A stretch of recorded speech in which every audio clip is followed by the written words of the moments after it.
Hi guys, welcome to PRP డియో reviews. And ఇప్పుడే మనందరం చాలా ఈగర్గా వెయిట్ చేస్తున్న movie Ojas Gambheera premiere show చూసి వచ్చాను గాయస్.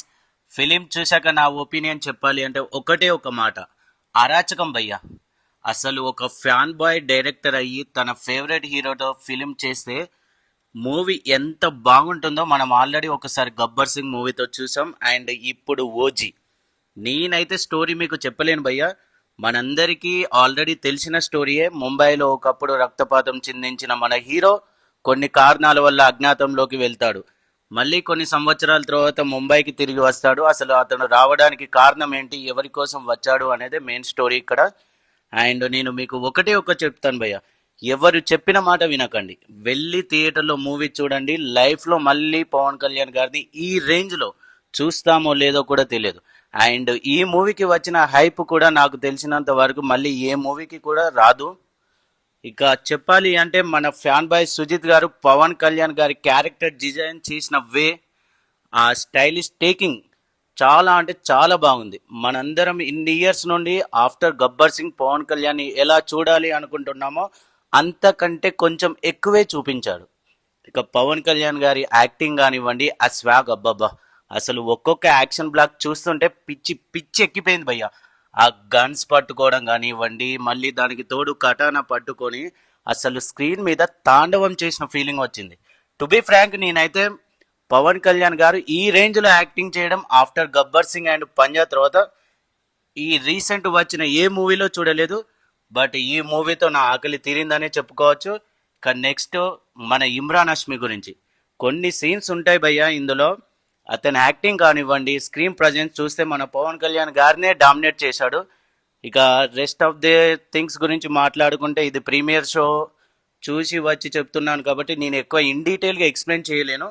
ఎందుకంటే ఇది థియేటర్లో చూస్తేనే మనకు తెలుస్తుంది మూవీ ఎంత బాగుంటుందో. ఇక ప్రకాష్ రాజ్ గారు కానివ్వండి, శ్రీయారెడ్డి గారు కానివ్వండి, అండ్ ప్రియాంక అండ్ రాహుల్ రవీంద్రన్, ఇలా చెప్పుకుంటూ వెళ్తే సినిమాలో చాలా క్యారెక్టర్స్ ఉన్నాయి, చాలా బాగా యాక్ట్ చేశారు. ఎస్పెషల్లీ ఇక్కడ మనం సుజిత్ని మెచ్చుకోవాలి. ప్రతి చిన్న క్యారెక్టర్ కానివ్వండి, పెద్ద క్యారెక్టర్ కానివ్వండి, ఎంత ఇంపార్టెన్స్ ఇవ్వాలో అంతే ఇంపార్టెన్స్ ఇచ్చాడు. అండ్ ప్రతి క్యారెక్టర్ని చాలా డీటెయిల్డ్గా డిజైన్ చేయడం జరిగింది. అండ్ స్పెషల్గా చెప్పాలి అంటే for the first time Priyanka గారి యాక్టింగ్ కూడా నాకు నచ్చింది ఈ మూవీలో. ఇక మనల్లో ఇంకొన్ని క్యారెక్టర్స్ అయితే చాలా సర్ప్రైజ్ చేస్తాయి మూవీలో, బట్ వాటి గురించి అయితే నేను ఇప్పుడే చెప్పలేను. ఫ్యూచర్లో మళ్ళీ ఒక వీడియో చేస్తాను, అందులో డీటెయిల్గా మాట్లాడుకుందాం. ఇక తమన్ బీజిఎం భయ్యా, అసలు ఏం చెప్పాలి తమన్ గురించి. ఓజీ అప్డేట్ నుంచి వెళ్ళి ఈ రోజు వరకు ఆల్మోస్ట్ 2.5 years ప్రతి సాంగ్ కానివ్వండి, ప్రతి లిరిక్స్ కానివ్వండి, సర్ప్రైజ్ల మీద సర్ప్రైజ్. అసలు ఓజీ టీజర్ చూసి మనం తట్టుకోలేదు. ఇప్పుడు మళ్ళీ వచ్చి ఫైట్ స్టామ్ అన్నాడు, ఫైట్ స్టామ్ అయ్యాక మళ్ళీ ఓజాస్ అన్నాడు, ఓజాస్ అయిపోయాక మళ్ళీ ఇమ్రాన్ హష్మితోని వచ్చిన టీజర్, అది కూడా చాలా హైప్ ఇచ్చాడు. ఇక ఈ మూవీ పరంగా మాట్లాడుకుంటే మాత్రం అతని బీజిఎం అసలు ఇక్కడ మూవీలో వచ్చే ఒక్కొక్కరి సీన్ కానివ్వండి, ఆ స్క్రీన్ ప్రజెన్స్ చూసే మనకు పిచ్చెక్కిపోతుంది అనుకుంటే మన తమన్ గారు మళ్ళీ దానికి ఆ మండే మంటల్లో మళ్ళీ ఇంత పెట్రోల్ పోసి ఆయుధం ఇచ్చినట్టు ఇక్కడ బీజిఎంతోనే ఆ సీన్స్ని ఇంకా లేపాడు. అసలు ఆ బీజిఎం చూస్తుంటే ఒక రకమైన ఫీలింగ్ వస్తుంది భయ్య. గ్యాంగ్స్టర్ మూవీలో ఇంత మంచి బీజిఎం నాకు తెలిసి అయితే నేను ఆఫ్టర్ పంజా తర్వాత మళ్ళీ ఈ మూవీ చూస్తున్నాను. ఇక టెక్నికల్ ఆస్పెక్ట్స్లో మాట్లాడుకుంటే సినిమాటోగ్రాఫ్ కానివ్వండి, and production values, editing and stunts కానివ్వండి, ఇలా అన్ని ఆస్పెక్ట్స్లో మూవీ మాత్రం టాప్ నోచ్గా ఉంది. ఫైనల్గా నేనైతే మీ అందరికీ ఒకటి చెప్తాను, సుజిత్ ఒక fan boy and at the same time ఒక విజన్తో ఈ మూవీ తీశాడు.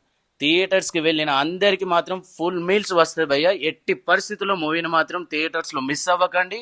ఇలాంటి గ్యాంగ్స్టర్ డ్రామా ఫిలిమ్స్ మన తెలుగులో రావడం చాలా అరుదు. అండ్ అక్కడక్కడ మనకు అనిపిస్తుంది గ్యాంగ్స్టర్ మూవీ కాబట్టి కొంచెం స్లో నరేషన్ ఉంటుంది, బట్ ఓకే బీజిఎంతోని అది కూడా మనకు పెద్ద ఇబ్బంది ఏమనిపించదు. సో ఇంత మంచి గ్యాంగ్స్టర్ తీసి ఇంత మంచి అవుట్పుట్ ఇచ్చినందుకు మనం మళ్ళొక్కసారి టీంలో ఉన్న క్యాస్ట్ అండ్ క్రూ అందరినీ మెచ్చుకోవాల్సిందే. సో ఎవరి మాట వినకండి. మళ్ళీ మూవీ ఓటీటీలోకి వచ్చాక ఓటీటీలో మూవీని చూసి అరే థియేటర్లో చూడలేదని రిగ్రెట్ అవ్వడం కంటే ఇప్పుడే వెళ్ళి చూడండి. మూవీ గ్యారంటీ మిమ్మల్ని అందరినీ సర్ప్రైజ్ చేస్తుంది. ఇంకా నేను ఎక్కువ అయితే చెప్పలేను. సో మరిన్ని విషయాలైతే మేము ఫ్యూచర్లో మళ్ళీ ఒక వీడియో చేసి మేము ముందుకు వస్తాము. Until and let's take care, bye bye, జై హింద్.